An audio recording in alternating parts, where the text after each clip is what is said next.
Hello friends, welcome back. Welcome to study with Pooja. दोस्तों, जैसा कि मैंने बताया था पोटेंशिया आईएएस का जो मैं टेस्ट सीरीज लाने वाला हूं, तो आज का ये टेस्ट सीरीज आप देख सकते हैं। आज का ये टेस्ट सीरीज जो है 15वां टेस्ट सीरीज है। और इससे पहले का जो टेस्ट सीरीज है, मैंने 14 नंबर का जो टेस्ट सीरीज है वो अपलोड कर दिया है। और इससे पहले का जो भी टेस्ट सीरीज होगा वो मैं 25 अप्रैल के बाद लाऊंगा, क्योंकि 25 अप्रैल को जो है एडमिट कार्ड आ जाएगा, उसके बाद लाऊंगा। ठीक है, चलिए। तो आज का आप देख सकते हैं, जैसा कि आज का क्या है, 25वां हमारा जो ये 15वां टेस्ट सीरीज है पोटेंशिया आईएएस का, जो कि ये जो होता है मतलब ये मुखर्जी नगर दिल्ली से होता है। ठीक है, मुखर्जी नगर दिल्ली से होता है। और आपको पता है कि दिल्ली यूपीएससी बीपीएससी जो भी है सारी चीज़ में नंबर 1 पे है। तो मैं उसी का एक टेस्ट सीरीज लेकर आया हूँ, तो आप इसको देखिएगा। मैं अभी इसको जो है सॉल्व करूँगा। इसको जो है मैं ध्यान रखिएगा, इसका जो है मैं हर एक ऑप्शन को सॉल्व मतलब डिस्क्राइब करूँगा, किस ऑप्शन के क्या होंगे, कैसे किया जाएगा। चलिए, तो मैं शुरू करता हूँ। मैं हिंदी को लेकर जाऊँगा, यदि आप इंग्लिश के हैं तो आप इंग्लिश वाले पोर्शन को देख लीजिएगा। चलिए, तो हम शुरू करते हैं। देखिए, इसमें से पूछ रहा है किस पहला क्वेश्चन जो हमारा है, पूछ रहा है किस मुगलकालीन शासक का जो है राज अभिषेक अंग्रेजों द्वारा कहाँ, पटना में किया गया था। तो ये किया गया था शाह आलम द्वितीय का। शाह आलम द्वितीय का जो है पटना में। जिस ऑप्शन में मैं मतलब रहेगा कि इस ऑप्शन के बारे में बताया जाए, तो मैं उसके बारे में ज़रूर बताऊंगा। ठीक है, दूसरा क्वेश्चन क्या कह रहा है। दूसरा क्वेश्चन में दिया हुआ है कि इनमें से कौन सा क्रम विद्रोह के आरंभ को क्रमिक रूप से प्रदर्शित करता है। मतलब इससे पूछ रहा है कि कौन सा क्रम, कौन सा विद्रोह जिसमें कब हुआ था, पहले हुआ था, बाद में हुआ था। देखिए, इसमें जो मैं आपको बता दूं, ये नूनिया विद्रोह जो होता है, ये नूनिया विद्रोह हुआ था। ये हुआ था आपको 1900 नहीं, 1770 में हुआ था नूनिया विद्रोह। बहावी विद्रोह हुआ था 1820 में हुआ था। और आपका ये संथाल विद्रोह हुआ था 1855 में। तो यह पूछा जाता है कौन सा विद्रोह कब हुआ था। तो इसके बारे में हम और इसका आगे क्वेश्चन है उस पर मैं करूँगा। चलिए ठीक है, हम आगे बढ़ जाते हैं। तो इसका हमारा ऑप्शन क्या हो जाएगा, यह हमारा बी हो जाएगा। इसमें अगला क्वेश्चन है कि फराइसी आंदोलन के नेतृत्वकर्ता कौन है। तो फराइसी आंदोलन के नेतृत्वकर्ता जो है वो है हाजी शरीयतुल्लाह। कौन है, हाजी शरीयतुल्लाह है। और इसमें जो है ये यात्रा भगत जो है, ये है यात्रा भगत जो है, ताना भगत करके एक है। ताना भगत आंदोलन जो हुआ था, ताना भगत आंदोलन, उसके ताना भगत आंदोलन के जो है नेतृत्वकर्ता यात्रा भगत हैं। और शौकत अली जो है, ये है शौकत अली, नहीं पहले विलायत अली देखे थे। विलायत अली जो है ये है, क्या कहते हैं आपको। और इसके साथ में एक और है इनायत अली, जो कि ये बहावी, हाँ, बहावी आंदोलन का जो नेतृत्व करता है, जो कि पटना से हुआ था बहावी आंदोलन, उसके नेतृत्व करता है। और ये हाजी शरीयतुल्लाह के साथ में एक और थे, दादू मियाँ थे। तो आप याद रखिएगा इसका क्या ऑप्शन हमारा क्या हो जाएगा। इसका आंसर हमारा हो जाएगा ए है शरीयतुल्लाह। और यात्रा भगत किसके, ताना भगत का है। विलायत अली और इनायत अली किसके थे, बहावी आंदोलन पटना के थे। ठीक है, तो अगला देख लेते हैं।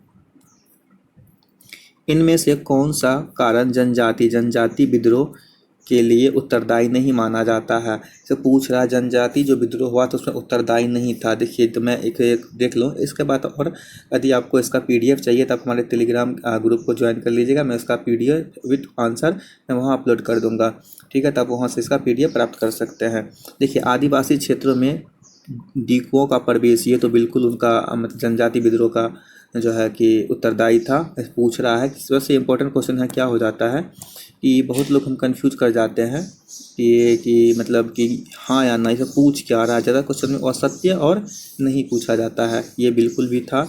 उसके बाद विद्रोही ब्रिटिश सरकार द्वारा प्रशासनिक हस्तक्षेप, ब्रिटिश ये भी था क्योंकि उन्होंने प्रशासनिक हस्तक्षेप करता था, कभी को मतलब इधर को उधर कर दे रहा था, जिस कारण से दिक्कत आती थी, जिस कारण से जनजातियों ने विद्रोह किया था। स्थानीय शासकों के बीच सत्ता का संघर्ष, स्थानीय शासकों के बीच, जब स्थानीय शासक मतलब क्या होता है कि जो भी हमारा स्थानीय शासक, जैसे कि इस प्रदेश के राजा उस प्रदेश के राजा मान लेते हैं। जैसे कि कोई भी देश के से कोई भी राज्य का राजा दूसरे राज्य से जब भी युद्ध करता था तो उसमें उसका जो संघर्ष होता था उससे आदिवासी को कोई फर्क नहीं पड़ता था। तो यहाँ हमारा आंसर क्या हो जाएगा, इसलिए हमारा आंसर यहाँ हो जाएगा सी नंबर हो जाएगा। जमींदारों द्वारा जमीन पर नियंत्रण करना, ये तो बिल्कुल भी उसका उत्तरदायी था, क्योंकि आप सुने होंगे कि 1857 की क्रांति जो था कहीं ना कहीं एक मुख्य कारण था जमींदारों द्वारा उन लोगों को परेशान करना, किसानों को, छोटे लोगों को परेशान करना। ठीक है, तो हमारा आंसर यहाँ क्या हो जाएगा? हमारा आंसर हो जाएगा सी। क्या हो जाएगा? सी हो जाएगा। चलिए आगे बढ़ते हैं। कर्नाटक के प्रथम युद्ध मुख्य कारण क्या था? पूछ रहा है कर्नाटक का प्रथम युद्ध का मुख्य कारण क्या था। तो ये कर्नाटक का प्रथम युद्ध का मुख्य कारण जो था वो था ऑस्ट्रेलिया में, ऑस्ट्रेलिया जो है एक राजधानी मतलब एक शहर देश है, वहाँ जो है क्या था कि अंग्रेज और फ्रांस दोनों के लिए जो बीच में जो है मतलब उत्तराधिकारी के लिए लड़ाई के लिए जो प्रमुख कारण था वो था, जिस कारण से उसी का प्रभाव भारत में भी पड़ा था। जो अंग्रेज और फ्रांसीसी दोनों जो थे आपस में टकरा गए थे। तो यहाँ पे कर्नाटक का प्रथम युद्ध पूछ रहा है ना, कर्नाटक का प्रथम युद्ध का जो कारण था वो था ऑस्ट्रेलिया के उत्तराधिकारी की लड़ाई के लिए। तो आपको एक और बता दूं कि ये जो अंग्रेज तथा फ्रांसीसी के बीच प्रतिद्वंद्विता जो कि भारत में था वो था कर्नाटक का द्वितीय युद्ध से। ठीक है, कर्नाटक की राजगद्दी ये बिल्कुल भी नहीं है।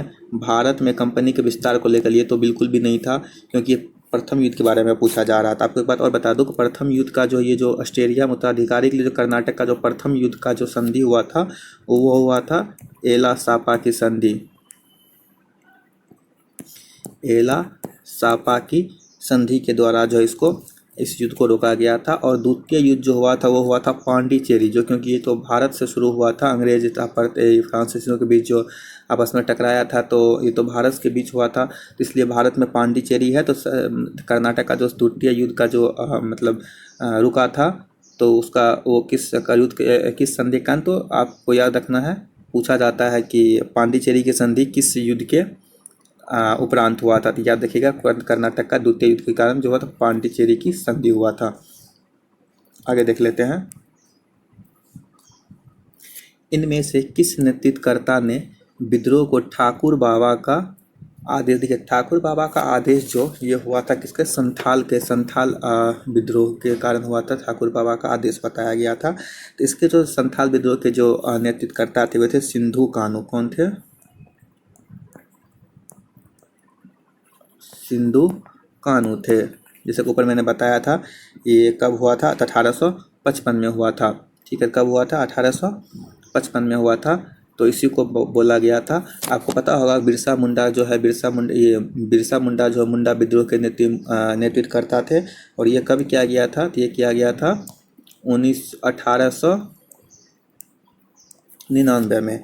ठीक है, और सन्यासी विद्रोह जो है बंगाल के क्षेत्र में हुआ था, सन्यासियों द्वारा किया गया था। तो ये कब किया गया था? 1770 में। जी 1770 में किया गया था सन्यासी विद्रोह। और कोल विद्रोह की बात कर लेते हैं। तो कोल विद्रोह के जो नेतृत्वकर्ता थे वो कौन थे? बुद्धो भगत थे। कौन थे? बुद्धो भगत थे। ये कब हुआ था? ये हुआ था 1831 में। कोल विद्रोह बुद्धो भगत इसके नेतृत्व करता थे। फिर से मैं रिवीजन करा दूं कि बिरसा मुंडा, ये मुंडा के जो है बिरसा मुंडा थे। सन्यासी के जो सन्यासी जो साधु थे उसके द्वारा किया गया था। संथाल विद्रोह के कौन थे? संथाल विद्रोह के थे सिंधु कान्हू, जो कि 1855 में हुआ था। और कोल विद्रोह 1831 में हुआ था। कौन था? बुद्धो भगत। चलिए अगला क्वेश्चन देख लेते हैं क्या कह रहा है। कुंवर सिंह के संबंध में निम्न कथनों पर विचार कीजिए।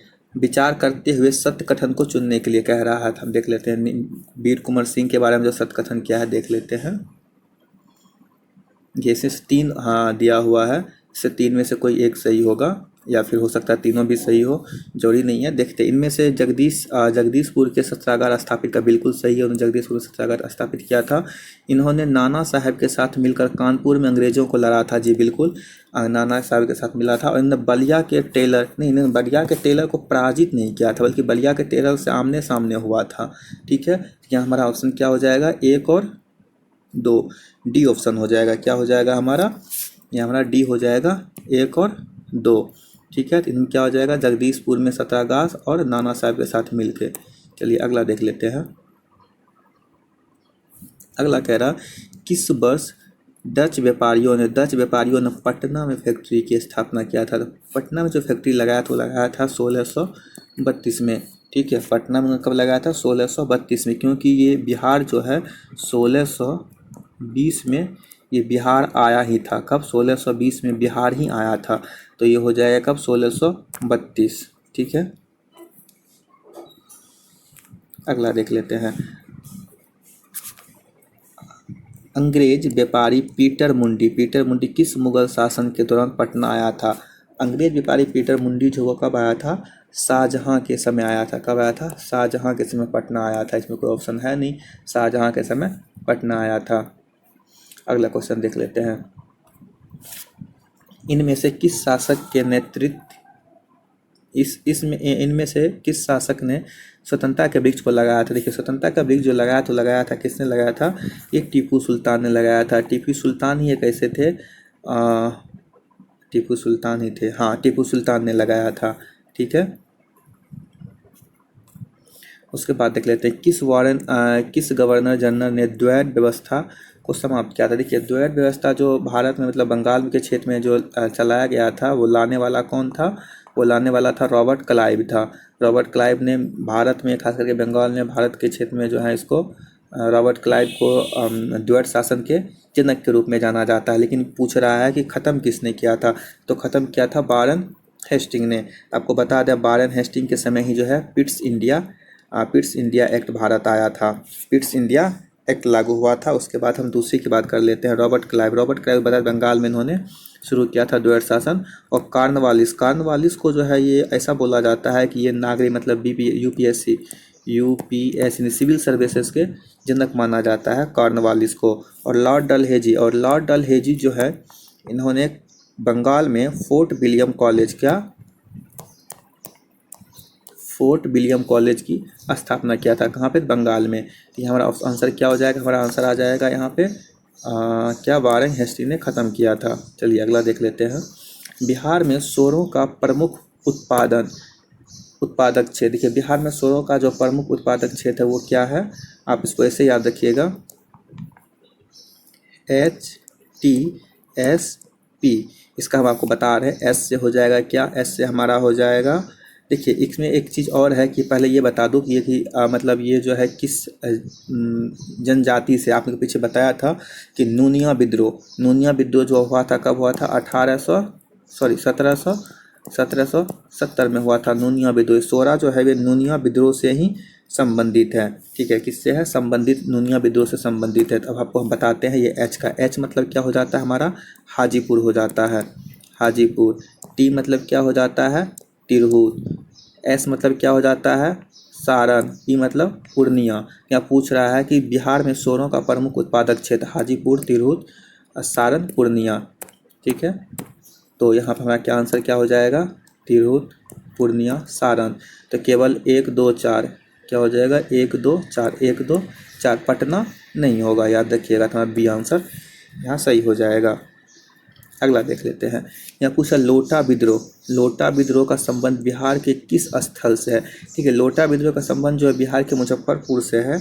ये एक्चुअली हुआ था क्योंकि वहाँ पीतल के लोटे की जगह क्या किया गया था कि वहाँ के जो जेल में जो कैदी थे उसको क्या किया गया था कि मतलब मिट्टी के लोटे दिए गए थे, जिस कारण से इन्होंने मुजफ्फरपुर के जो जेल में कैदी थे उन्होंने विद्रोह कर दिया। ये कब क्या था विद्रोह? तो इन्होंने क्या था 1856 में। कब क्या था?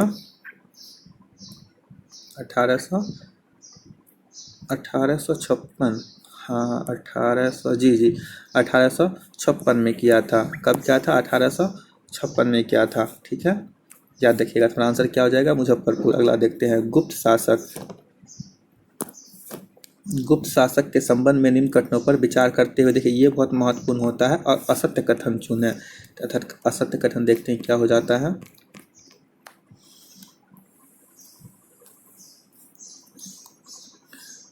देखिए इसमें कह रहा है ये जो है मंदसौर अभिलेख कुमार गुप्त से जानकारी देती है संबंध में है। जी, ये बात जो है सही है। मंदसौर अभिलेख जो है कुमार गुप्त की जानकारी देती है। उसके बाद क्या पूछ रहा है? चंद्रगुप्त प्रथम का जो है काल स्वर्ण युग नहीं, ये एक्चुअली जो है ना चंद्रगुप्त प्रथम के समय ही साहित्य का नहीं, ये जो है समुद्रगुप्त के समय माना जाता है। ठीक है, एक्चुअली ये हमारा औसत पूछ रहा था, ये हमारा गलत हो जाएगा। ये जो है एक्चुअली पूरा गुप्त काल जो है स्वर्ण युग माना जाता है, लेकिन यहाँ क्या पूछ रहा है ना साहित्य का स्वर्ण युग। साहित्य का स्वर्ण युग जो माना जाता है वो होता है समुद्रगुप्त के समय। ठीक है, ये एक गलत हो गया। और देख लेते हैं। अस्कनगुप्त के समय पहली बार हुंडों का, जी बिल्कुल, अस्कनपुर जब शासन था तो उसमें पहली बार हुंडों का जो है आक्रमण हुआ था। इसकी जानकारी कहाँ से मिलता है? इसकी जानकारी मिलता है भीतरी अभिलेख से, किस अभिलेख से? भीतरी अभिलेख से मिलता है हुंडों के स्कंदवुड के समय जो है हुंडों का जो आक्रमण हुआ था। अगला देख लेते हैं क्या है। श्रीलंका के शासक मेघवर्मन ने बोध गया में मंदिर बनाने हेतु समुद्रगुप्त से जी, जब ये क्योंकि उस समय का प्रतापी राजा समुद्रगुप्त था, तो इन्होंने एक मंदिर बनाना चाहता था बोध मंदिर, जिसका इन्होंने समुद्रगुप्त से आज्ञा लिया, समुद्रगुप्त ने इसको आज्ञा दिया भी था। तो यहाँ हमारा औसत पूछा था, तो औसत हमारा आ जाएगा बी। बाकी ये सही है, सी भी सही है, डी भी सही है। चलिए अगला देख लेते हैं। हार्टोग समिति का संबंध, देखिए हार्टोग समिति का संबंध जो है ये है पश्चिमी शिक्षा से, मतलब शिक्षा से है। ठीक है, याद रखिएगा शिक्षा। ये हार्टोग समिति आया कब था? ये आया था 1929 में, 1929 में इसका हुआ था। ठीक है, याद देखिएगा। 15 का हो जाएगा हमारा ए। तो उसके बाद क्या पूछ रहा है, अगला देख लेते हैं। इससे अगला पूछ रहा है, इनमें से किस कांग्रेस अधिवेशन में मौलिक अधिकार संबंधी प्रस्ताव, मौलिक अधिकार संबंधी प्रस्ताव पारित के बारे में पूछ रहा है। जिसके हम ऑप्शन बाय ऑप्शन चलते हैं। देखिए लाहौर अधिवेशन, जो आपको पता होगा लाहौर अधिवेशन कब हुआ था? लाहौर अधिवेशन हुआ था 1929 में, जिसमें कि पूर्ण स्वार्थ पंडित, इसकी अध्यक्षता किसने किया था? नेहरू जी ने किया था, पंडित जवाहरलाल नेहरू ने। आपको पता होगा लाहौर अधिवेशन 1929 पंडित जवाहरलाल नेहरू ने किया था। इसमें क्या किया था? पूर्ण स्वराज की मांग किया गया था। किसमें? 1929 के लाहौर में। अगला देखते कराची जो हुआ था, ये हुआ था कब? 1931 में। मैंने जैसे बताया ऑप्शन बाय ऑप्शन चलेंगे, तो हम सारे ऑप्शन को लेकर चलेंगे। कराची अधिवेशन हुआ था भी 1931 में। इसका किसने किया था? सरदार वल्लभ भाई पटेल ने। और इसी कराची अधिवेशन में ही जो है ये मौलिक अधिकार को लेकर संबंधी प्रस्ताव पारित किया गया था। आंसर क्या हो जाएगा? कराची अधिवेशन, ऑप्शन बी। हम अगला देख लेते हैं और क्या है, बम्बई अधिवेशन। देखिए बम्बई अधिवेशन के जो अध्यक्षता 1934 में किसने किया था? 1934 राजेंद्र प्रसाद ने किया था। 1934 में किसने किया था? राजेंद्र प्रसाद ने किया था।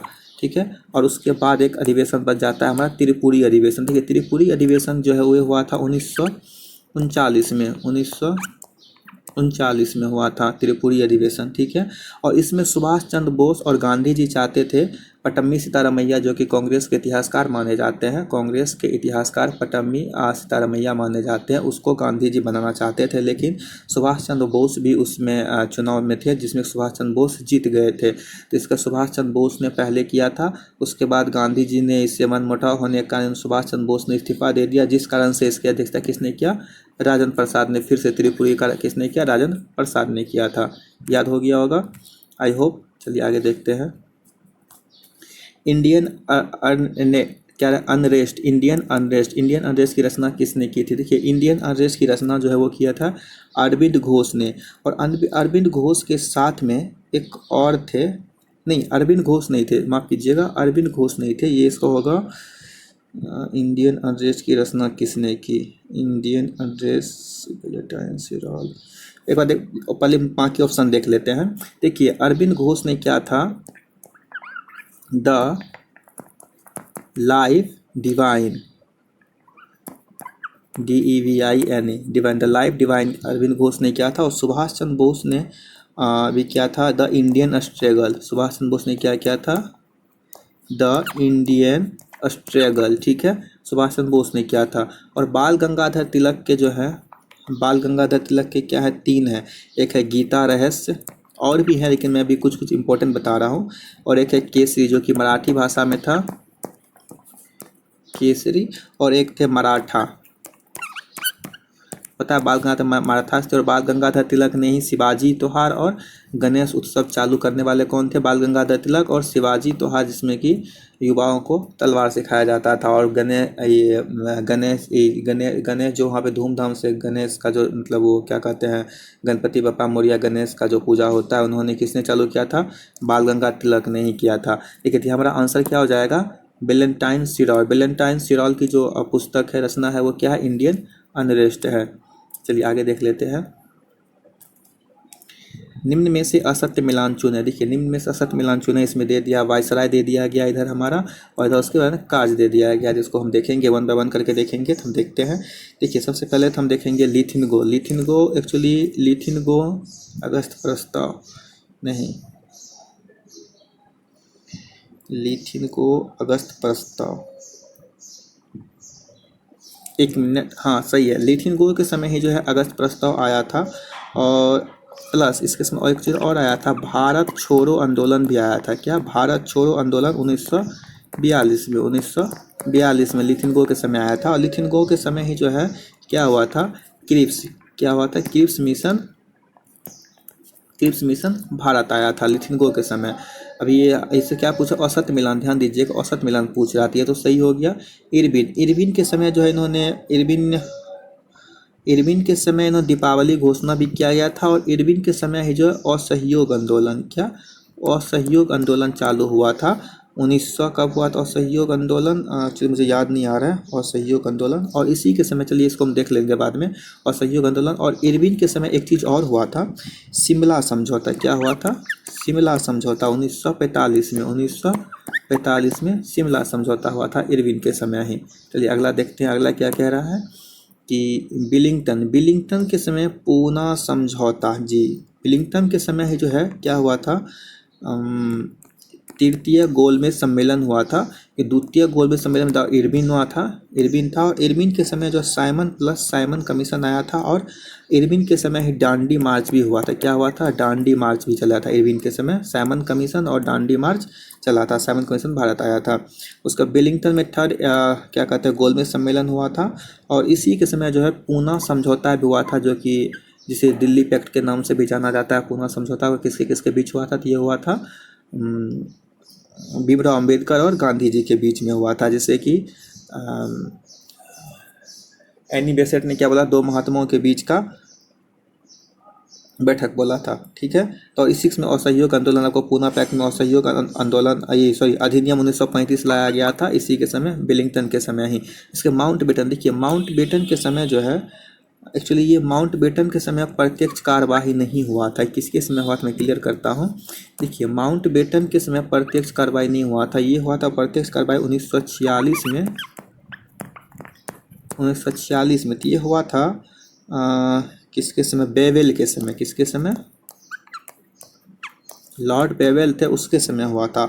और बेवेल जो ही थे, ये थे संविधान सभा के भी रचनाकार थे। संविधान सभा का जो मतलब हुआ था, इसी के समय संविधान सभा का भी हुआ था। ठीक है, आपको आई होप आपको याद रह जाएगा। और ये जो है वो प्रत्यक्ष कार्यवाही दिवस मुस्लिमों तक कब मनाया जाया था? जिन्ना के द्वारा 16 अगस्त 1946 को, याद रहेगा आपको शायद। चलिए आगे देखते हैं, इनमें से कौन सा परिणाम 1857 क्रांति का नहीं है? देखिए पूछ रहा 1857 की क्रांति की देन नहीं है। इसमें हम देख लेंगे, कंपनी का शासन का अंत, बिल्कुल सही है, क्योंकि 1857 का अंत कंपनी के शासन का अंत हो गया था। और दत्तक पुत्र को अधिकार, ये भी बिल्कुल सही है। दत्तक पुत्र का अधिकार भी, दत्तक पुत्र जो मतलब जैसे क्या कहते हैं, रानी बाई की जो ने एक पुत्र को गोद लिया था, उसे दत्तक पुत्र, उसको अधिकार मिला था। और सैन्य पुनर्गठन किया गया था, जिसमें कि भारी मात्रा में सेनाओं को यहाँ भेजा गया था। और भारतीय शासकों का अधिकार की मान्यता, बिल्कुल सही है, भारतीय शासकों को भी अधिकार दिया गया था। हमको, मेरे हिसाब से सारा सही है, और आपके हिसाब से देख लीजिएगा। मैं तो कहता हूँ सारा सही है, यही आंसर भी होगा कि सारा सही है। चलिए इसमें देख लेते इसका क्या आंसर हो जाएगा। इसका डी हो जाएगा। कहाँ चला गया? इसका क्या आ जाएगा? ई आ जाएगा, सारा सही है। तो उसके बाद देखिए आगे में क्या है, इनमें से किस गवर्नर जनरल ने शिशु वध पर रोक लगाया था? देखिए एक्चुअली शिशु वध पे रोक जो है लगाया था, उस लगाया था किस गवर्नर जनरल ने शिशु वध पर रोक लगाया था? विलियम बेंटिंग ने क्या किया था? सती प्रथा का भी अंत किया था। और ये ठगी प्रथा को भी अंत किया था। और शिशु हत्या पर भी रोक लगाया था। ठीक है, और बेले जली सहायक संधि के लिए जाने जाते हैं, बेले जली, आपको पता होगा। चलिए आगे देख लेते हैं। पटना में किसने रामकृष्ण सोसाइटी की बात कर रहा है? तो ये कहा था किसने? विवेकानंद, ये बाबाजी ठाकुर। और रामकृष्ण मिशन की बात करेगा तो इन्होंने विवेकानंद ने किया था। और ऐसे बाबाजी ठाकुर ने क्या किया था? रामकृष्ण मिशन पटना में। ठीक है, और रामकृष्ण मिशन का विवेकानंद ने। चलिए आगे देख लेते हैं। इनमें से पूछ रहा असत्य को चुने, असत्य को चुने। तो हरीशचंद्र मुखर्जी, ये असत्य में हरीशचंद्र मुखर्जी हिंदू पेडियाट्रिक के हैं, बिल्कुल सही है। और हिंदू पेडियाट्रिक जी बिल्कुल सही है। उसके एम एन राय, एक्चुअली ये M N Roy the socialist जो है एम एन राय ने नहीं किया था पत्रिका, इसका किसने किया था? एस ए गांधी ने किया था। किसने किया? एस ए गांधी, याद रखिएगा, एस ए गांधी के द्वारा द सोशलिस्ट लिखा गया था। उसके बाद मोतीलाल घोष, मोतीलाल घोष जो है ये अमृता बाजार, मोतीलाल घोष अमृता बाजार के थे। इसके और मोतीलाल के साथ में एक और व्यक्ति थे जिसका नाम था शिशिर कुमार घोष। क्या है? शिशिर कुमार घोष, ये दोनों ने मिलकर लिखा था। तो इसके मोतीलाल के बाद शिशिर कुमार घोष होता तो भी अमृत पत्रिका घोष में चल जाता, ठीक है। उसके बाद महात्मा गांधी ने नवजीवन का क्या था? बिल्कुल सही है, महात्मा गांधी नवजीवन का क्या था? औसत पूछ रहा है, तो औसत हमारा क्या हो जाएगा? हमारा औसत आ जाएगा एम एन रॉय, क्योंकि इसको क्या होगा? एस ए गांधी हो जाएगा। 10 असलित क्या होगा? एस ए गांधी हो जाएगा। अगला देख लेते हैं। निम्न कथनों पर विचार कीजिए। निम्न कथनों पर विचार करने, निम्न कथनों पर विचार करते हुए असत कथन को चुने। तो इसमें डॉक्टर राजेंद्र प्रसाद ने 1906 में पटना में बिहार स्टूडेंट कॉन्फ्रेंस का गठन किया था, बिल्कुल सही बात है ये। उसके बाद देख लेते हैं क्या है कि बिहार कांग्रेस कमेटी का गठन 1908 में हुआ था, जिसके प्रथम अध्यक्ष हसन इमाम थे। बिहार कांग्रेस कमेटी का 1908 में हुआ था, प्रथम अध्यक्ष कौन थे? हसन इमाम थे, याद रखिएगा, ये भी सही है। औसत पूछ रहा है। तो कांग्रेस का 27वां सम्मेलन गया, देखिए कांग्रेस का 27वां सम्मेलन इसलिए गया में नहीं हुआ था, तो ये हुआ था कहाँ? कोलकाता में हुआ था, ठीक है, याद रखिएगा, कोलकाता में हुआ था, ठीक है। और कोलकाता अधिवेशन किसने किया था? तो कोलकाता अधिवेशन किसने? बीसन रॉय ने किया था। किसने किया था? बीसन नारायण ने किया था। और ये कलकत्ता अधिवेशन में ही स्वराज पार्टी का स्थापना किया गया था, ठीक है। नहीं, इसमें जनगण मन गाया, सॉरी, इसमें जनगण मन गाया गया था, ठीक है, इसमें जनगण मन पहली बार गाया गया था। और ये जो गया में जो हुआ था, कहाँ गया? गया जो हुआ था, ये हुआ था 38वां अधिवेशन हुआ था, ठीक है। और इसमें जो है इसका किसने किया था? CR दास, चित्तरंजन दास ने अध्यक्षता किया था। इसी में स्वराज पार्टी का स्थापना हुआ था। और 1917 में पटना विश्वविद्यालय का स्थापना हुआ, बिल्कुल सही बात है। आंसर यहाँ क्या आ जाएगा? C आ जाएगा, C और सत्य है। निम्न के खिलाफ निम्न को क्रम में सजा, इसे पूछ रहा है कि कौन पहले हुआ कौन बाद में हुआ था। ठीक है, खिलाफत आंदोलन आपको पता होगा, खिलाफत आंदोलन कब हुआ था? ये हुआ था 23 नवंबर को 1919 में हुआ था। और इसकी बिहार राष्ट्रीय विद्यालय का स्थापना कब हुआ था? ये हुआ था 1921 में। और बिहार विद्यापीठ की स्थापना कब हुआ था? बिहार विद्यापीठ की स्थापना जहाँ तक मुझे याद आ रहा है ये भी हुआ था 1921 में, लेकिन ये हुआ था शायद 6 फरवरी को। ये भी हुआ था 1919 के फरवरी में, लेकिन लास्ट में हुआ था। द मदरलैंड की प्रकाशन हुआ था 1985 में, आई एम नॉट श्योर, लेकिन इसका जो आंसर हो जाएगा जहाँ तक मैं देख पा रहा हूँ ये सारे सही हैं, 1 2 3 4 यही होंगे, ठीक है, 1 2 3 4। इसको अब एक बार देख लीजिएगा, इसलिए मुझे भी सही नहीं याद आ रहा, मुझे ये 1 2 और ये 3 ही सही है, तो इसलिए इसके अनुसार तो मैंने इसका आंसर ये दिया है। चलिए ठीक है, आगे देख लेते हैं। बिहार प्रांतीय किसान सभा का जो है स्थापना 1929 में किया गया था। देख लेते हैं इसमें आंसर है कि नहीं। जी, 1929 में किया गया था, ठीक है। और उसके बाद क्या कह रहा है, और हाँ, ये किसके द्वारा किया गया था? तो ये किया गया था स्वामी सहजानंद सरस्वती के द्वारा, स्वामी सहजानंद सरस्वती के द्वारा, तो याद रखिएगा। अगला देख लेते हैं क्या है। कर्मानंद का कार्य संबंध, ये कर्मानंद के बारे में पूछ लिया जाता है। तो ये कहाँ से है? मुंगेर से। कार्यानंद शर्मा कहाँ से है? मुंगेर से है। उसके बाद अगला देख लेते हैं। इनमें से असत मिलान चुने। असत मिलान चुनने के लिए बात, 1 मिनट, असत मिलान की बात कर रहा था। अकबरनामा फिरदौसी, एक्चुअली अकबरनामा फिरदौसी ने नहीं लिखा था, ये लिखा था किसने? अबुल फजल ने लिखा था, अबुल फजल ने लिखा था, ठीक है। उसके बाद मुक्ताब उल तवारीख, ये बदायूनी ने लिखा था, ये सही है। उसके बाद मुक्ताब उल, ये नहीं होगा फिरदौसी, मुक्ताब उल लुबाब, ये खाफी खान। और इकबाल नामा मोतबिंद खान, सही, बिल्कुल सही है, मोतबिंद खान। तो आंसर यहाँ क्या आ जाएगा? ए आ जाएगा। असत मिलान पूछ रहा था तो ए आ जाएगा जी। आगे देख लेते हैं। लॉर्ड कैनिंग के संबंध में कौन सा कथन सत्य है? लॉर्ड कैनिंग के संबंध में पूछ रहा है। इसलिए देखिए, लॉर्ड कैनिंग के संबंध में ही जो हुआ है नील विद्रोह हुआ था। नील विद्रोह कब हुआ था? ये हुआ था हमारा 1859 में नील विद्रोह हुआ था। भारत के प्रथम वायसराय थे। हाँ बिल्कुल, क्योंकि 57 के बाद जो है वायसराय का पद आया था, गवर्नर को ख़त्म कर दिया गया था। बिल्कुल सही है, वायसराय का पद लॉर्ड कैनिंग। और इसके काल में 3 प्रेसिडेंटियों में विश्वविद्यालय, बिल्कुल सही है। 3 प्रेसिडेंटी कौन कौन थे? तो कलकत्ता,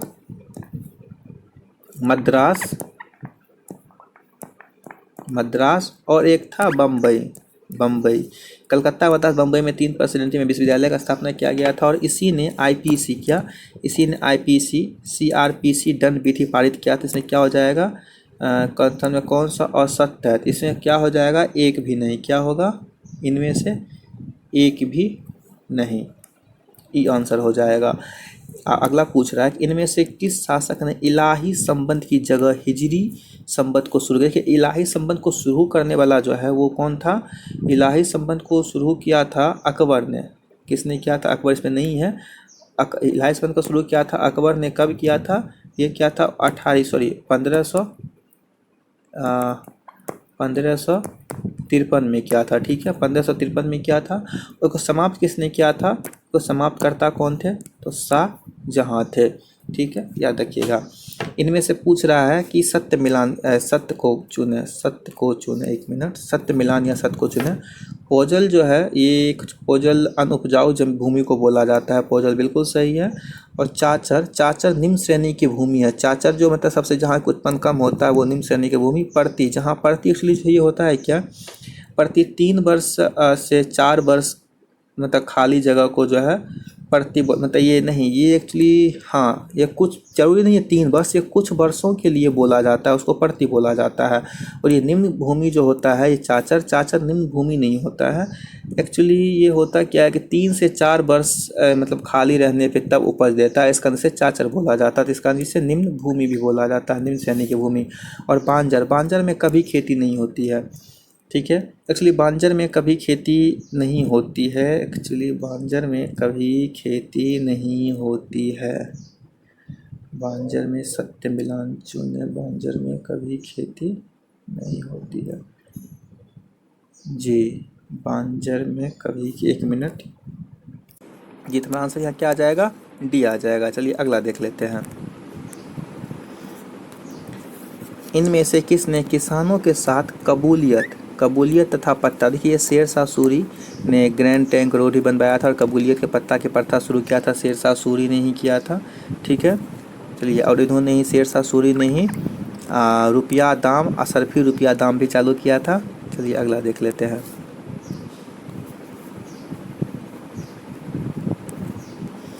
इसने पूछा, इनमें से किस शासक को भारत का मुक्तिदाता, चंद्रगुप्त मौर्य को जो है भारतीय इतिहास का मुक्तिदाता के रूप में जाना जाता है। किसको? चंद्रगुप्त मौर्य को। और इसमें से पूछा जा रहा अगला क्या है? अगला है मनु स्मृति का संकलन किस वंश? ये हुआ था शुंग वंश के समय। मनु स्मृति का हुआ था शुंग वंश के समय। ठीक है, अब आ गया साइंस का। तो साइंस में थोड़ा स्पीड चलेंगे क्योंकि मैं उसको इतना एक्सप्लेन नहीं करूँगा। फिर जो आगे आएगा करंट अफेयर आएगा, फिर उसके बाद क्या ज्योग्राफी आएगा, उसको मैं एक 1 बाय 1 करके एक्सप्लेन करूँगा। ठीक है, तो अगला देख लेते हैं क्या है। इसको एक बार में हम कुछ ज़्यादा करके खींचते हैं, स्पीड में खींचेंगे। इनमें से कौन सा प्रशोधक तत्व जो है भारी मात्रा में पाया जाता है? ये पाया जाता है क्या? CO2 कार्बन डाइऑक्साइड पाया जाता है। बिहार के भौगोलिक संरचना के संबंध में कौन सा कथन सत्य है? तो बिहार के भौगोलिक संरचना में देख लेते एक बार कौन सा कथन सत्य है। तो बिहार में सबसे ऊंची पहाड़ी सोमेश्वर की पहाड़ी है। बिल्कुल सही है। सोमेश्वर की पहाड़ी कितना है? 817, आई थिंक 800, मुझे याद नहीं है एग्जैक्ट, 817 मीटर ऊंचा है बिहार में। और ये कहाँ है? उत्तरी क्षेत्र के पश्चिमी चंपारण में है। तो दूसरा है गंगा मैदान को 2 भागों में विभाजित करती है। बिल्कुल, उत्तरी गंगा का मैदान और दक्षिणी गंगा का मैदान। धारवाड़ समूह की चट्टान बिहार के पश्चिम चंपारण, बिल्कुल सही है। तो यह क्या पूछ रहा है? संबंध में असत्य है पूछ रहा है ना। धारवाड़ की चट्टान ऊपर हो गया। ठीक है, और ये जो धारवाड़ जो है कब टर्सरी काल में था, इसमें 3 चट्टान है। कौन से 3 चट्टान है? कौन कौन से चट्टान है? धारवाड़, विंध्याचल और टर्शियरी। ठीक है, याद रखिएगा। तो उसके बाद क्या पूछ रहा है, बिहार के सबसे मैदानी भाग का निर्माण जलोढ़ के द्वारा होता है। बिल्कुल, इसमें से उपयुक्त सही होता है, मतलब इसमें क्या हो जाएगा, ये पूछा है और असत्य क्वेश्चन, इसमें एक भी असत्य नहीं है, इसका आंसर उपयुक्त में से कोई नहीं होगा। ठीक है, अगला देख लेते हैं। पटना प्रमंडल के अंतर्गत निम्न में से कौन से, मतलब कितने जिले हैं? पूछा पटना में कौन कौन से जिले हैं, तो आपको पहले ये बता दूं पटना प्रमंडल में कौन कौन से जिले हैं, ये बता दूं। पटना में एक पटना, खुद पटना है, नालंदा है, पटना नालंदा, कैमूर, पटना नालंदा कैमूर हो गया। एक और कौन है? बक्सर, भोजपुर, और क्या है? भोजपुर है। एक और है, एक और रोहतास है। टोटल 6 है। और सबसे मतलब प्रमंडल के हिसाब से सबसे बड़ा जिला भी कौन सा है? प्रमंडल कौन सा है? पटना है। ठीक है, इसमें जहानाबाद आंसर इसका नहीं होगा। जिसमें क्या जिले सम्मिलित है, तो हो जाएगा 1 2 3, केवल 1 2 3 बी सही हो जाएगा। अगला देख लेते हैं। बिहार के संबंध में क्या पूछा, बिहार के संबंध में सत्यपुर चुने। सबसे कम नगरीकृत समस्तीपुर, बिल्कुल सही है। सबसे अधिक नगरीकृत गया कि नहीं, ये पटना होगा। ठीक है, न्यूनतम अनुसूचित जाति वाला जिला शिवहर। ठीक है, न्यूनतम अनुसूचित जाति वाला शिवहर तो है, लेकिन सर्वाधिक अनुसूचित जिला जो है पश्चिमी चंपारण, बिल्कुल सही है। तो हमारा क्या 1 और 3 आ जाएगा। देख लेते हैं, केवल 1 और क्या आ जाएगा, 1 और 3 आ जाएगा। अगला देख लेते हैं क्या कहता है। गंडक नदी जो है, गंडक नदी बिहार के किस स्थान पर गंगा मिलती है? गंडक नदी जो है ये उत्तरी तरफ से आने वाली नदी है, जो कि कहाँ मिलती है? वैशाली बोलिए, हाजीपुर, हाजीपुर में आके मिल जाती है। अगला देख लेते हैं। और ये छपरा, छपरा कहाँ मिलती है? छपरा में मिलती है कौन सा नदी? घाघर मिलती है। कौन सा? घाघर मिल जाती है, जो कि छपरा के सारण में मिल जाती है। ठीक है, याद रहेगा। अगला देख लेते हैं।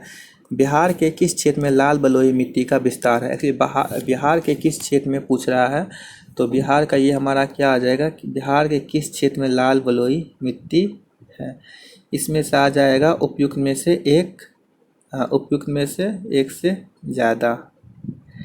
एक्चुअली इसमें जो है मिट्टी में थोड़ा मुझे दिक्कत आ रही है, क्योंकि मिट्टी मुझे भी कुछ ज़्यादा समझ में नहीं आ पा रहा है। तो मैं आपको जहाँ तक मैं समझ पा रहा हूँ वो आपको बता दूँ। देखिए, रोहतास के जो पहाड़ी भाग है, और उसके बाद क्या कहते हैं पश्चिमी चंपारण के, ये जो है मतलब 2 जगह आते हैं। क्योंकि आपको पता होगा रोहतास और कैमूर दोनों एक सटा हुआ ज़िला है। आप नक्शा देखिएगा तो पता चलेगा, रोहतास और कैमूर सटा हुआ ज़िला है। जिसमें से कि ये लाल मिट्टी की बात कर, लाल बलुई मिट्टी की बात कर, रोहतास और कैमूर दोनों में आ जाएगा। जी बिल्कुल, मुझे याद आ गया, 1 से अधिक होगा। और पश्चिमी चंपारण की बात करते हैं तो पश्चिमी चंपारण में कौन सी मिलती है? दलदली या तराई, क्योंकि ये हिमालय से ऊपरी सीमा में है। ये नेपाल से लगती है। दलदली या फिर तराई उसको बोलते हैं। ठीक है, और गया के क्षेत्र में जो मिट्टी मिलती है, ये जो है मतलब दलदली जो है कितना 5 से 7 किलोमीटर मतलब जो है कि ये पट्टी बनाते हुए ऐसे करके दलदली तराई मिट्टी का है। उसके बाद गया के क्षेत्र में कौन सी मिट्टी है? तो लाल एवं पीली मिट्टी पाई जाती है, लाल एवं पीली मिट्टी। तो आंसर यहाँ क्या आ जाएगा? 1 से उपयुक्त में से 1 से अधिक कौन कौन है? ए एवं सी। चलिए आगे देख लेते हैं। मखाना का उत्पादन, देखिए मखाना का उत्पादन बिहार में पहला स्थान है, क्योंकि पूरे विश्व का या फिर पूरे विश्व भारत का जो है ये 95 बोल रहे हैं, ये 75% जो है मखाना का उत्पादन बिहार करता है। अगला देख लेते हैं। बेरिंग जल संधि, बेरिंग जल संधि तो अमेरिका और रूस के बीच में है। अगला देख लेते हैं। इनमें से कौन सा कारण महासागरीय जलधारा के उत्पन्न होने के सहायक है? देखिए महासागरीय जलधारा में जो है इसमें से क्या हो जाएगा? उपयुक्त में से सभी हो जाएगा, क्योंकि घूर्णन के कारण भी होता है, तापमान से भी, वायुदाब और वाष्पीकरण से भी होता है। अगला देख लेते हैं।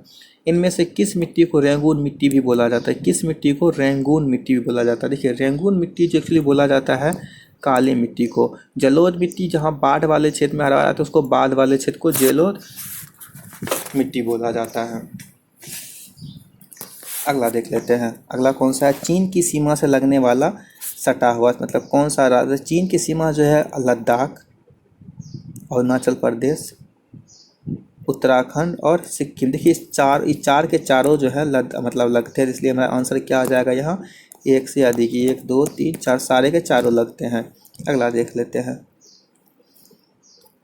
इनमें से किस ये तनाव का छेद जो संक्रमिका को बोला जाता है, जहाँ की दो तरह के जो है जीव या फिर प्राणु रहते हैं, ये दलदली क्षेत्र में ज़्यादा पाया जाता है। ठीक है। इनमें से कौन गर्म जलधारा, देखिए गर्म जलधारा जो विषुवत रेखा बीच हो गया कर्क रेखा और मकर रेखा। आपको पता होगा बायोलॉजी में सूर्य जो है इसी दोनों के बीच में घूर्णन करता है, ये कर्क रेखा और ये मकर रेखा के बीच। इसके बीच के जो क्षेत्र होंगे वहाँ की जो है धारा जो होगी वो गर्म होगी। ठीक है। तो इस हिसाब से हम देख लेते हैं। इस हिसाब से क्या हो जाएगा,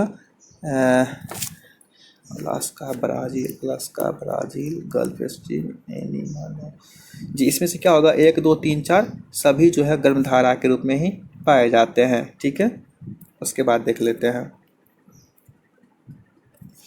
अगला है, इनमें से किस संरक्षण को फ्लोरा एवं फोना के संरक्षण के लिए जो है यह है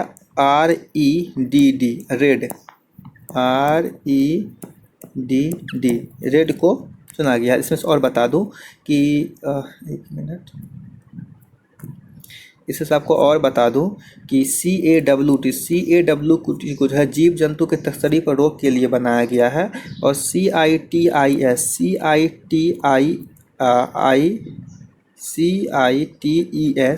ये जो है जीव जंतु तथा पौधों को नुकसान, जब भी कोई काम होता है सरकारी, तो वहाँ पे मतलब कोई भी प्राइवेट कंपनी है या फिर कुछ बना रहा तो उससे ये पहले लिखवा लिया जाता है कि यदि आप यहाँ पे जीव जंतु को नुकसान देते हैं तो उसके बदले आपको कहीं पे और पौधों लगाना होगा, वहाँ पे जीव जंतु के पालन के लिए आपको व्यवस्था करना होगा। इसके लिए CITES की स्थापना किया गया है। ठीक है। अगला देख लेते हैं। बोडाडीला क्षेत्र किस खनिज के लिए प्रसिद्ध है, तो बोडाडीला क्षेत्र जो है ये लोहा के लिए प्रसिद्ध है। अगला देख लेते हैं। नदियों तथा उससे संबंधित नाम, देखिए नदियों तथा ये जो है मतलब सिंधु सभ्यता की नदियों की बात कर रहा है। व्यास को बिपाशा बोला गया, रावी को परूसनी, चिनाब को अस्कनी, फिर झेलम को जो है ना इरावती नहीं बल्कि झेलम को क्या बोला गया है, विशास्ता। क्या बोला गया है,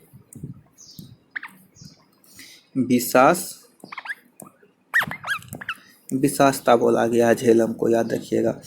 तो दक्षिण दिशा से गंगा में मिलने वाली, देखिए दक्षिण दिशा मतलब ये हमारा बिहार है, तो ये उत्तर दिशा हो गया और ये हो गया दक्षिण दिशा। दक्षिण दिशा से कौन सा मिलता है, सर केन जो है ये सोन जो है दक्षिण दिशा से बिहार में आके मिल जाती है।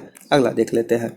जनसंख्या घनत्व को बढ़ते क्रम में, जनसंख्या घनत्व मतलब कि प्रति एक वर्ग किलोमीटर में कितने व्यक्ति हैं उसके हिसाब से पूछ रहा है, तो उसके हिसाब से क्या हो जाएगा, तो हम सबसे पहले इसकी जनसंख्या घनत्व को देख लेते हैं एक बार। देखिए उत्तर प्रदेश की जनसंख्या घनत्व जो है 829 है, केरल की 860 है, पश्चिम बंगाल की कितना है 810, इसका है 10, एक मिनट, पश्चिम बंगाल का कितना है 1028 है। उसके बाद हम बिहार की बात कर लेते हैं। बिहार का 1106 है, 1106 है। तो बिहार कितना 1106 है। इस हिसाब से हमारा देखें तो 29, 829, 860 और पश्चिम बंगाल का कितना है 828 और 1100। तो ये हमारा जो है ये एक सही हो जाएगा। चलिए अगला देख लेते हैं। बिहार की जलवायु के संबंध में निम्न कथनों पर विचार करें। ये पूछा बिहार की जलवायु के संबंध में निम्न कथनों पर विचार करें। तो बिहार की जलवायु के संबंध में महाद्वीपीय लक्षण है, बिल्कुल महाद्वीपीय लक्षण है इसमें। ठीक है। और नॉर्वेस्ट मई तथा जून के महीनों में उत्पन्न होती है। नॉर्वेस्ट मई तथा जून के महीना में होती है, जून के महीना में होती है। असत्य कथन पूछा जाए में होती है, बिल्कुल सही है। उसके बाद क्या पूछा, पश्चिम भाग में सूक्ष्म, देखिए पश्चिम में सूक्ष्म नहीं, ये जो होता है ना अर्ध मतलब आधा सूक्ष्म पाया जाता है, अर्ध सूक्ष्म पाया जाता है। असत्य पूछ रहा है इसलिए हमारा क्या हो जाएगा, ये गलत हो जाएगा। पूर्वी अर्ध जलवायु पाई जाती, बिल्कुल सही है। अगला देख लेते हैं। कुमायूं पूछ रहा है, कुमायूं हिमालय का विस्तार किन नदियों के बीच में है। कुमायूं का विस्तार किस नदियों के बीच में है? तो आपको इसके लिए पहले तो आपको नक्शा देखना हो, इसलिए फिर भी मैं एक बता दे रहा हूँ।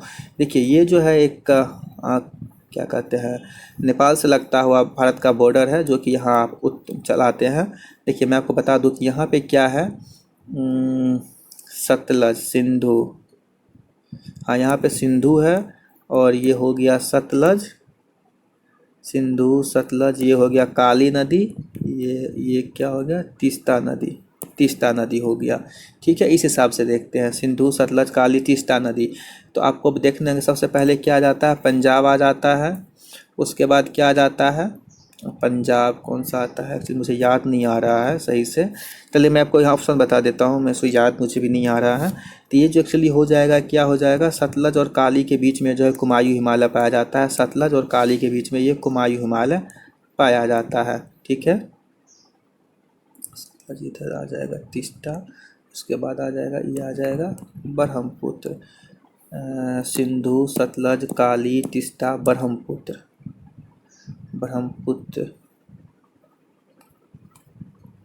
चलिए ठीक है, इसका आंसर हमारा क्या आ जाएगा, आंसर हमारा हो जाएगा यहाँ पे क्या, कहाँ गया, सतलज एवं काली के बीच में जो है कुमायूं, सतलज एवं काली, हाँ सतलज काली के बीच में कुमायूं पाया जाता है। और सिंधु के बीच में जो है, सिंधु और सतलज के बीच में पंजाब पाया जाता है। ठीक है, याद आ गया, सिंधु के पंजाब पाया जाता है। और काली और तीस्ता, काली और तीस्ता के बीच में कौन सा पाया जाता है, नेपाल हिमालय पाया जाता है, नेपाल हिमालय पाया जाता है। और उसके बाद क्या कहते हैं, तीस्ता और ब्रह्मपुत्र के बीच असम, असम हिमालय पाया जाता है। तो इसलिए हमारा आंसर यहाँ क्या याद है कि बहुत ही हर एग्जाम में ये पूछ देता है, आप देख लीजिएगा एक बार। तो ये सतलज काली हो गया। अगर देखिए इसमें से सबसे छोटा, मतलब देखिए सबसे छोटा मात्रक पूछ रहा है, सबसे छोटा मात्रक मेरे हिसाब से क्या हो जाएगा, N2 हो जाएगा। ये जो होते हैं कितना हो जाएगा, 10⁻³ ये 10⁻12, फिर भी 10⁻15 nano, nano nano nano nano देखो रहने से, बस ये देख लीजिएगा।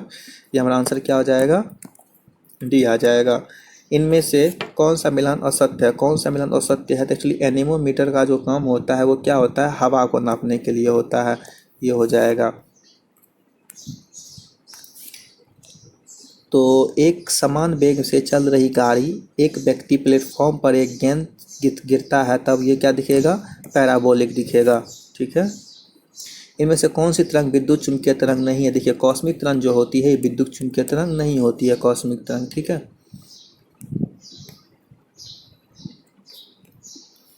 इसमें से क्या पूछ रहा है, इनमें से यहाँ कह रहा है इनमें से अनुदैर्ध्य तरंग उत्पन्न होती है। देखिए अनुदैर्ध्य तरंग जो होते हैं ना, ठोस, मतलब ठोस को क्या बोलते हैं अंग्रेजी में, ठोस, ठोस द्रव एवं गैस, ठोस द्रव एवं गैस में पाया जाता है। तो ठोस यहाँ क्या, ठोस द्रव, तो यहाँ पे द्रव जल हो गया, वायु गैस वायु हो गया, और क्या है, और देख लेते हैं 1 2 तो हमारा वही हो गया, और स्टील ठोस हो गया। यहाँ क्या हो जाएगा, 1 2 4, 1 2 4 में पाया जाता है। ठीक है,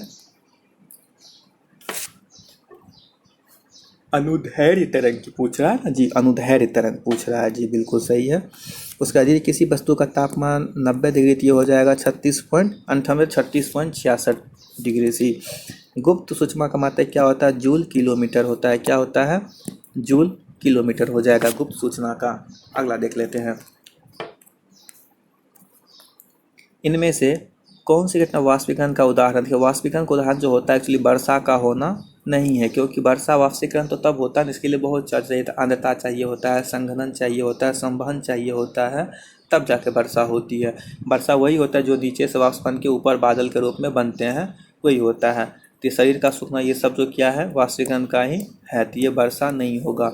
ठीक है, अगला देख लेते हैं, दृष्टि दोष के संबंध में कौन सा विचार सही, एक बार देख लीजिएगा, ये बहुत ही कॉमन क्वेश्चन है, ये हम आपके लिए छोड़ता हूँ, लेकिन मैं इसका ऑप्शन बता दूँ तो उपयुक्त में से एक से अधिक हो जाएगा। ठीक है, देख लीजिएगा, नाइट्रोजन स्थिरीकरण में कौन सा भाग लेता है, देखिए नाइट्रोजन स्थिरीकरण में जो भाग लेता है वो एक्चुअली लेता है लाइमोन, ऐसे केचुआ लेता है, लाइमोन लेता है, ये 2 गुण मुझे पता है, इसका हो जाएगा उपयुक्त में से एक से अधिक हो जाएगा। उत्तल लेंस में यदि 2f, उत्तल लेंस में 2f2 के पीछे प्रतिबिंब को रखा गया है, तो इसमें क्या बन जाएगा,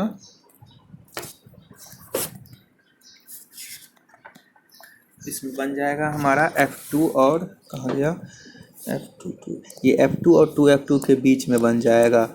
ठीक है, प्रतिबिंब बनेगा। अगला देख लेते हैं। आधुनिक आवर्त सारणी की विशेषता नहीं, देखिए आधुनिक आवर्त सारणी की विशेषता है द्रव्यमान पर आधारित नहीं है। ठीक है, अगला देख ले, द्रव्यमान पर आधारित है। ठीक है, ये देख लेते हैं। और इसमें से तिंडन प्रभाव उदाहरण है। तिंडन प्रभाव की जो उदाहरण होता है ये किसका होता है, ये विसंगी मिश्रण का होता है। ठीक है, ये विसंगी मिश्रण का हो जाता है तिंडन प्रभाव। किसी विधि द्वारा पेट्रोलियम उत्पादन को अलग किया जाता है, वो क्या जाता है, प्रभाजी। ठीक है, आगे देख लेते हैं। देखिए अम्लीय वर्षा का मान जो होता है कितना होता है, 5 से अधिक होता है। ठीक है, अम्लीय वर्षा का मान।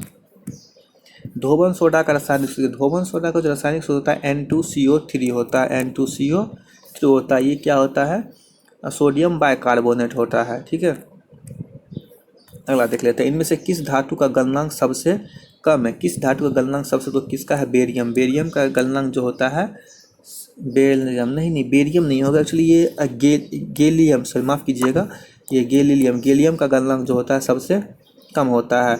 विद्युत कार की बैटरी में क्या पाया जाता है, यही पूछ रहा था। ये लिथियम, ये क्या हो जाएगा, लिथियम। विद्युत के कार जो कोई भी बैटरी हो उसमें क्या पाया जाता है, लिथियम पाया जाता है। इनमें से किसके कारण ब्लू बेबी सिंड्रोम होता है, कि ब्लू बेबी सिंड्रोम जो होता है वो नाइट्रेट के कारण होता है। किसी का, नाइट्रेट के कारण ब्लू बेबी सिंड्रोम होता है। अगला देख लेते हैं। परमाणु के नाभिक में पाया जाता है प्रोटॉन और न्यूट्रॉन, क्या पाया जाता है, प्रोटॉन और न्यूट्रॉन पाया जाता है परमाणु के नाभिक में। अगला देखते हैं। इनमें से कौन सा धातु द्रव अवस्था में पाई जाती है, द्रव अवस्था में क्या पाई जाती है, तो वो पाई जाती है ब्रोमीन, ब्रोमीन पाई जाती है द्रव अवस्था में। अगला देखते हैं। डॉल्फिन, डॉल्फिन जो है एक स्तनधारी है, क्या है, स्तनधारी जंतु है। कार्बोहाइड्रेट का पाचन कहाँ से हो जाता है, कार्बोहाइड्रेट का पाचन जो होता है वो हो जाता है मुख गुहा, जैसे ही हम लेते हैं मुँह वहाँ से शुरू हो जाता है। ठीक है, इनमें से किस पोषक तत्व का निर्माण हमारे शरीर में नहीं होती है, पोषक तत्व का निर्माण जो होता है वो हमारे शरीर में नहीं, तो होता है विटामिन ए। विटामिन ए का पोषण जो निर्माण हमारे शरीर में नहीं होता है। मूत्राशय के पास चुभने वाली गंध, ये हो क्या होता है, अमोनिया, सल्फर डाइऑक्साइड। मूत्राशय के पास अमोनिया, अमोनिया का होता है। ठीक है, अगला देख लेते हैं। यदि कोई व्यक्ति वर्धनता से प्रभावित है तो वह निम्न से किस, लाल और लाल और हरा, लाल और हरा को वो नहीं पहचान पाएगा। ठीक है, अगला देख लेते हैं। इनमें से किसके कारण जो है सिफिलिस रोग उत्पन्न होता है। सिफिलिस रोग जो उत्पन्न होता है वो होता है ट्रेपोनोमा, ट्रेपोनोमा के कारण। देखिए दोस्तों, हम आज जो है ये 80 क्वेश्चन किए हैं, इसका 70 क्वेश्चन बच गया है जिसको कि हम कल कर देंगे, मतलब ये कल अभी ही करेंगे, थोड़ा अगले में करेंगे, क्योंकि वीडियो थोड़ा लंबा हो जाता है तो आप लोगों को देखने में शायद मज़ा नहीं आता होगा। ठीक है, ऐसे भी वीडियो बहुत लंबा हो गया क्योंकि मैंने डिटेल में सोल्यूशन दे दिया कुछ क्वेश्चन का। इसको आप स्पीड मोड में भी चाहे तो देख सकते हैं, और इसका बाकी का जो मैं और अच्छे से एक्सप्लेन करके लाऊंगा कि एग्जाम जैसे ही पास आएगा तो आपको याद रहेगा, और हूबहू क्या कहते हैं BPSC आयोग के द्वारा क्वेश्चन रहेगा आगे का क्वेश्चन। ठीक है, आई होप आपको ये पसंद आया होगा। प्लीज़ सब्सक्राइब कर दीजिएगा और लाइक तो ज़रूर कीजिएगा, जिससे कम और वीडियो बनाने में हमको मोटिवेशन मिल सके। चलिए, थैंक यू।